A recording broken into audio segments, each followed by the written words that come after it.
Je feuilletais mon carnet récemment et je me disais que j'avais envie de te raconter 2-3 trucs. Quand j'étais petite, mes activités favorites consistaient à lire, écrire et dessiner. À l'école primaire, je me souviens avoir lu 2 de mes nouvelles devant toute la classe. J'étais si fière que le sourire me montait aux oreilles. À l'adolescence, quand on m'a offert mon premier ordinateur, j'ai recommencé à écrire des nouvelles en tapant sur mon clavier. Je m'inspirais souvent du genre littéraire que j'aimais lire à cette époque, la science-fiction, les récits sur la Seconde Guerre mondiale, la fantasy. J'ai écrit sans relâche jusqu'à mes 17 ans. Après, je n'avais plus le temps. Il y a eu le bac, les vacances, les études et les sorties entre copains. Et surtout, les mots me fuyaient. Le dessin, lui, est resté. Il s'agissait de dessiner pour illustrer la multitude d'histoires que j'inventais, mais aussi de m'apaiser. Avec le dessin, j'ai l'impression que je suis capable de me décharger de toutes les émotions négatives. Mettre les mots et les situations en images, cela me permet de les dédramatiser, de les analyser en prenant du recul. Et comme tu t'en doutes, j'ai rempli beaucoup de classeurs et de carnets avec tout ce que j'avais envie de coucher sur le papier. Il y a eu des carnets de dessins, des carnets de poèmes, des carnets avec des listes, des carnets à partager, des carnets de correspondance, des carnets avec des histoires et enfin des carnets de souvenirs. Armé de ciseaux et d'un bâton de colle, j'y collais tout ce qui peuplait mes poches, tout ce qui me permettait de retracer une journée. Des photos, des tickets de caisse, des dessins, des petits mots, des tickets de cinéma, des tickets de métro, des billets de musée, des emballages que j'aimais bien, des serviettes en papier. Encore aujourd'hui, c'est une habitude qui ne m'a pas quittée. Mon carnet de souvenirs actuel a été commencé en janvier 2023. C'est celui que tu vois. La fin de l'année 2022 fut assez mouvementée. Aussi, j'avais besoin de me rattacher à des moments heureux et positifs. J'ai commencé mon carnet avec un petit mot de ma mémé, avec qui je partage une passion commune pour l'écriture journalière et les autocollants Etsy. Il y a aussi des dessins de mes petits frères dans leur période Chagall. Il m'arrive aussi de coller des images parce qu'elles me plaisent ou parce qu'elles m'inspirent. J'avais affiché cette girafe dans ma chambre quand j'étais petite, je trouvais juste de la coller dans mon carnet. Au petit matin, j'écris aussi les rêves dont je me rappelle. Je les cache dans des enveloppes, mais je n'ai pas encore trouvé à qui les adresser pour qu'ils se réalisent. Je lis plus d'une centaine de livres par an. Quand j'y pense, je les note dans mon carnet, avec le titre, le nom de l'auteur et le nom de l'éditeur. En janvier 2023, la lecture qui m'a le plus marqué était Ressac, un essai écrit par Digli. Février, c'est le mois de mon anniversaire. Pour fêter ça, je fais des sorties à Aki Boulangerie, une super boulangerie-pâtisserie franco-japonaise située dans le 1er arrondissement de Paris. J'ai adoré les cookies au matcha. Pour la première fois de ma vie, je monte sur l'Arc de Triomphe avec une amie. La vue, de nuit, est à couper le souffle.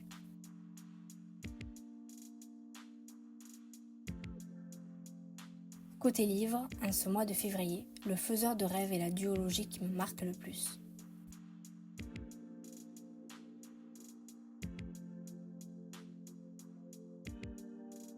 Je prends aussi le temps de noter des souvenirs de mon grand-père, ses histoires d'enfance, les expressions qu'il employait ou ce qu'il aimait faire, jardiner ou regarder Zorro à la télé avec nous.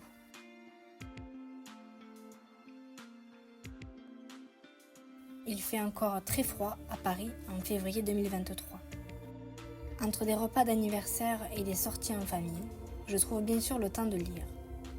Parmi mes livres préférés de ce mois-ci, on compte aussi Tenir sa langue de Paulina Panasenko et De purs hommes de Mohamed Mbougar-Sarr. En mars, je prends beaucoup de notes pendant mes lectures. Julia et le requin est l'un de mes premiers livres du mois et je trouve l'histoire très touchante. Je serais bien incapable de te dire quel est mon titre préféré. J'aime lire, oui, mais je lis de tout.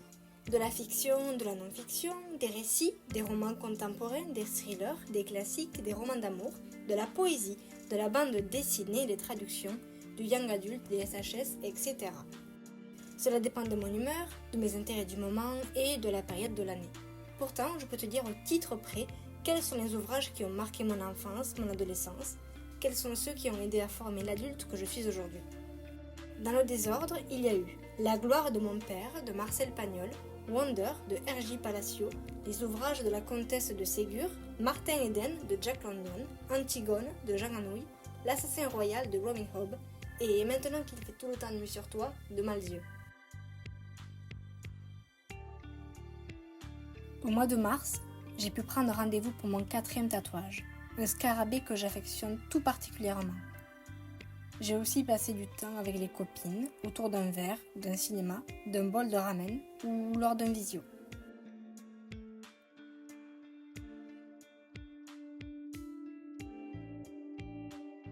Depuis quelques années, j'ai décidé que j'allais noter toutes les lectures que je faisais à propos du deuil, puisque le sujet m'intéresse beaucoup. Dans cette liste, je distingue le deuil d'un frère ou d'une sœur, les témoignages, le deuil amoureux, le deuil d'un parent et celui de l'enfant. Mon livre préféré reste Summer Bird Blue par Akemi Dawn Lawson. On y suit l'histoire de Rumi, une jeune fille qui vient de perdre sa sœur dans un accident de voiture. On la suit à Hawaï où elle va devoir gérer ses émotions, son deuil, son chagrin, sa colère aussi envers sa maman qui a décidé de s'éloigner un petit peu d'elle pour pouvoir supporter son propre deuil.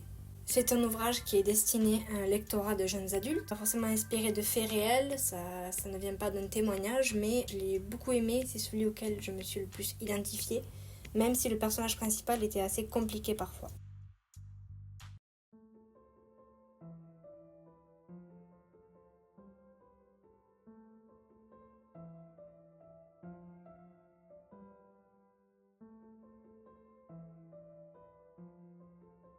Durant ce mois-ci, j'ai aussi décidé de faire un tri dans ma bibliothèque. J'ai donné tous les livres que je ne comptais pas relire ou que je n'avais pas aimés. C'est vrai que j'aime pas trop avoir de choses chez moi. Je suis très attachée aux souvenirs, tu peux le voir avec ce carnet, mais avoir beaucoup d'objets, c'est pas trop mon truc. D'ailleurs, il faudra attendre 2024 pour que je me décide enfin à demander une carte de bibliothèque de Paris. Au mois de mars 2023, je suis aussi assez frustrée par le fait d'oublier ce qu'il se passe dans mes lectures. Je commence donc à noter beaucoup de choses, une habitude que je n'ai pas gardée car elle me ralentit.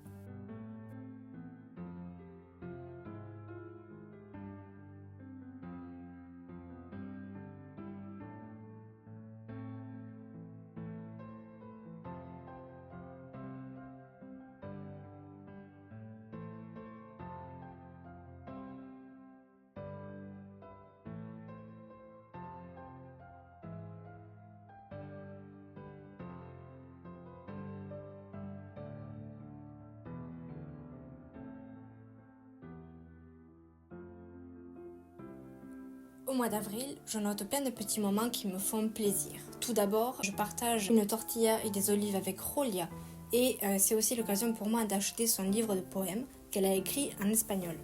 Comme j'aime beaucoup le cinéma, je vais aussi voir quelques films avec les copains. C'est l'occasion pour moi de voir Everything Everywhere All at Once, un film que j'ai beaucoup aimé, mais j'avoue qu'il était assez étrange. Étant donné que je laisse pousser mes cheveux, je m'achète aussi 2 petites pinces pour les attacher et j'essaie de nouvelles recettes. Côté devoir, il semblerait que j'ai fini à cette période-là de corriger ma partie sur la vulgarisation scientifique. À nouveau, je fais un gros tri dans mes livres pour pouvoir les amener dans des boîtes à lire et je fais quelques goûters, quelques déjeuners en famille.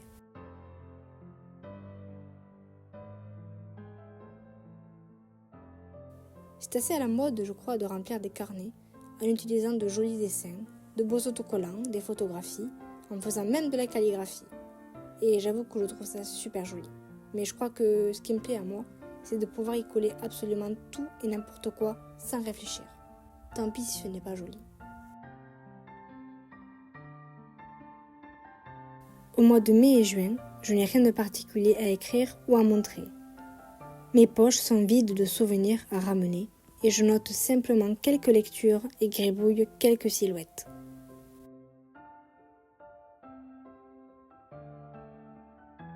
C'est bientôt le rendu du mémoire et tout cela consomme beaucoup de mon temps. Mai et juin sont donc destinés à la rédaction et à la correction de ce mémoire. Le Starbucks et la bibliothèque du Centre Pompidou me voient passer plus souvent que d'habitude. Je dédie ici une page entière à deux choses que j'aime beaucoup, les pokés et les chiens.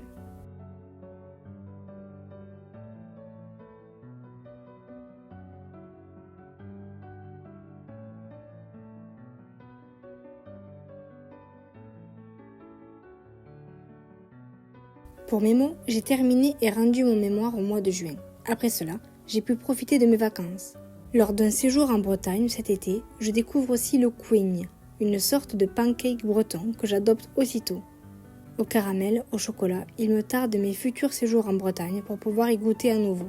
Je fais aussi beaucoup de vélo. Après de belles promenades sur la plage et de doux couchers de soleil, je n'ai plus envie de partir.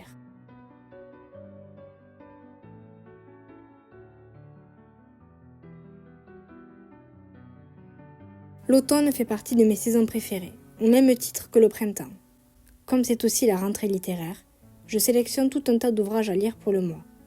C'est aussi le moment parfait pour aller voir des expositions et aller regarder quelques films au cinéma. En septembre 2023, je suis donc allée visiter le palais de Tokyo, le musée de la vie romantique et le musée des égouts.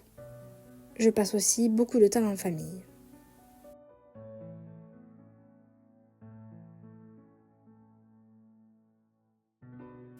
Côté musique, je vais voir Pyjama et Julien Granet lors d'un petit concert sympa.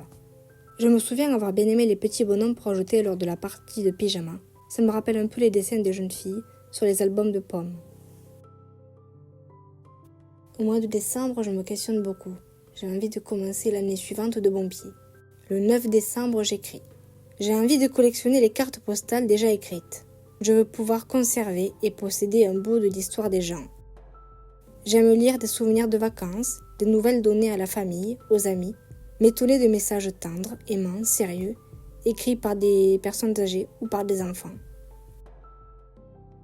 Le 24 décembre, je vais au cinéma avec ma maman. Ensuite, on va au restaurant. Cette année-là, on a fêté Noël toutes les deux et on a bien rigolé. On pouvait alors commencer la nouvelle année de bon pied.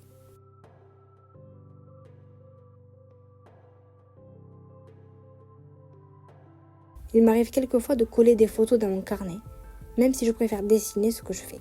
Ici, j'ai collé la super peinture que m'a fait une amie. À la fin du mois de janvier 2024, j'ai découvert avec une amie une super expo à la Bibliothèque nationale de France. Elle portait sur la photographie en noir et blanc. Les clichés étaient saisissants, troublants et même parfois dérangeants. La visite a duré 2 heures, il faisait nuit quand nous sommes repartis. Je regrette d'ailleurs de ne pas avoir pris la photo d'une image que j'ai particulièrement aimée. Je me mets aussi à faire plein de petites vidéos pour garder en image des moments dans lesquels je me sens bien.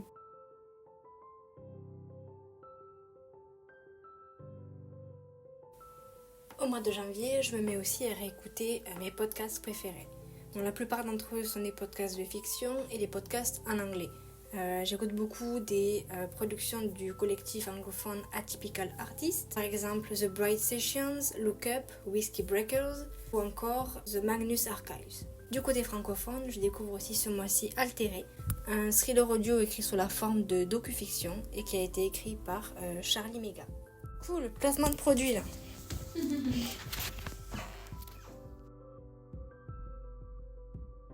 Au mois de février 2024, je recommence de nouveau à écrire un mémoire pour ma seconde année de master. En dehors des nombreuses heures passées devant mon écran, je m'efforce aussi de prendre le temps de faire quelques activités pour moi. Je regarde un de mes films préférés, The Truman Show, et je passe aussi en librairie acheter un livre que je voulais depuis un petit moment, Salt Slow, et qui s'est avéré être le meilleur livre de l'année. Je vous l'ai déjà dit, au mois de février, c'est le mois de mon anniversaire. Pendant une semaine, j'organise plein de repas, de restaurants, de goûters avec de la famille et des copains. Le 6 février, je fais un date avec Rolia pour aller boire un cocktail dans un café à Paris. Le 7 février, je mange chez Aki Restaurant avec 2 anciennes copines de classe. Et c'était pas du tout le 7 février. Peut-être que si, en fait. Peut-être que si, en fait. Puisque c'est mon anniversaire, je décide aussi de m'offrir un chouette petit goûter dans un café parisien. Muni d'un livre que je viens d'acheter le matin même et d'une forte envie de gâteau, je commande un cheesecake aux fruits rouges et un verre de jus de pomme. Le tout m'a coûté 14 €. Le lendemain, j'ai aussi ramené le livre. J'aurais dû un peu mieux me renseigner avant de l'acheter. Le soir, je mange un poké en amoureux, ce qui me permet de conclure une super semaine d'anniversaire. Au mois de mars, il me tarde vraiment que les beaux jours reviennent. En attendant le printemps, je poursuis mon quotidien. Je mange au restaurant avec des collègues, je regarde quelques séries françaises à la maison pendant que je dessine, je papote au téléphone avec des copines qui sont restées dans le sud et surtout je m'achète un super nounours. Je visite aussi le musée dédié à l'illustrateur Tommy Ungerer à Strasbourg, une exposition au centre Pompidou, les alentours de Versailles avec des copains et le salon de l'agriculture avec une amie. Je suis particulièrement impressionnée par le stand dédié au parmesan et je ne peux m'empêcher d'avoir une pensée pour mon grand-père qui adorait ce fromage. Papy, si j'avais pu te ramener une tome de parmesan, je l'aurais fait, crois-moi. Mon mois d'avril commence par une liste de séries et de films que j'aimerais regarder cette année. Tu l'auras compris, j'adore aller au cinéma, mais le bonheur de regarder un film sur mon canapé, ça reste inégalable. Ainsi, je prévois de revoir Goodbye Lénine, que j'ai vu pour la première fois en cours d'histoire au lycée. La chanson de la mer, un film d'animation produit par 5 pays qui n'a rien à envier au Ghibli. Ernest et Célestine, un de mes favoris. Et Anne Bison E, dont les films et la série télévisée sont tirés d'une série de plusieurs ouvrages que je suis en train de lire. Lors d'un séjour dans le sud, j'ai aussi pu récupérer de nouveaux dessins de mes frères, dans leur période cubiste cette fois-ci. Évidemment, je me suis empressée de les conserver, de les découper et de les coller dans mon carnet.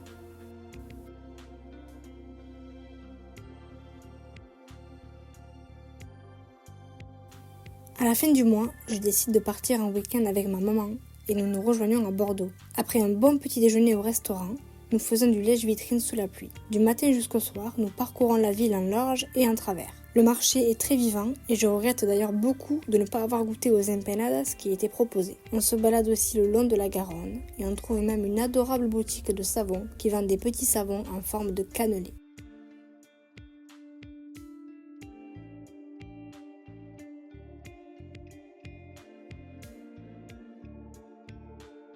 Le 26 mai, je fais aussi la visite de la ville d'Épinal, où se tient le festival des mondes imaginaires. Étonnamment, ce jour-là, j'achète davantage de cookies que de livres.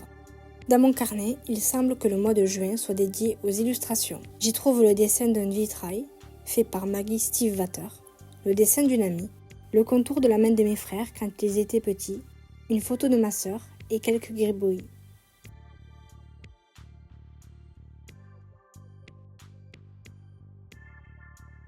Le mois de juillet commence de manière très orientée vers les desserts. D'ailleurs, ce mois-ci, je décide de faire l'acquisition d'un nouvel appareil à gaufres.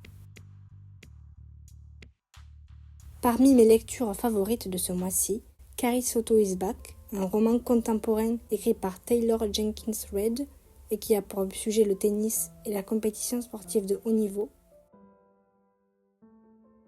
Cet été, j'ai eu la chance de faire 2 beaux voyages pour fêter la fin de mes études. Mon carnet de souvenirs était trop lourd pour que je puisse l'emporter, alors j'ai tout noté dans un carnet de voyage. Au début du mois d'août, je suis partie en Sicile avec ma maman. Il faisait super chaud, 31 ressenti 37, voire plus. J'ai fait tout le tour de la Sicile, Palerme, Cefalù, Messine, Syracuse, Taormine et Catane. Mon moment préféré reste celui où j'ai pu randonner sur l'Etna. Si je devais résumer ce voyage, je dirais que j'ai pu voir beaucoup de cathédrales et de sites archéologiques. J'ai aussi beaucoup mangé de pâtes.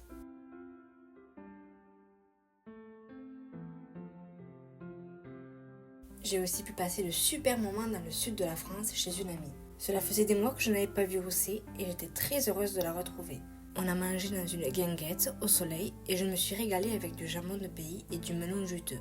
Après une sieste au bord de l'eau, nous sommes allés visiter un musée et voir une exposition de photos aux alentours d'une église. Le soir, on a préparé un pique-nique pour aller observer les étoiles. Le lendemain, le jour du retour, on a petit déjeuner devant les vlogs de Léna. Durant tout l'après-midi, Ossé a continué de me faire visiter sa jolie ville. À la fin du mois d'août, je suis partie quelques jours en Écosse et à Londres. Il a plu quasiment tout le long du séjour, mais j'ai adoré ces moments. Au musée Kelvin Grove, je suis tombée face à un tableau peint par Marie Cassatt. Il représente 2 jeunes filles, et j'aime bien m'imaginer que ce sont des sœurs. Je suis surtout restée dans les Lowlands, mais j'ai été particulièrement époustouflée par l'architecture et la beauté des lieux. En sortant du château de Stirling, encore émerveillé par ses superbes tapisseries et par de nombreuses représentations de licornes, j'ai pu arpenter un petit cimetière parsemé d'herbes vertes et tendres. Là-bas, écureuils, lapins et oiseaux avaient l'air de vivre très heureux et je les ai longtemps observés. Dans l'été, j'ai aussi eu le temps de passer des moments en famille avec mes parents et mes petits frères. J'ai aussi passé des moments avec des amis que je n'avais pas vus depuis longtemps. Après de bonnes rigolades, de super repas et de nombreuses parties de Playmobil, je suis repartie à Paris le cœur léger pour la rentrée.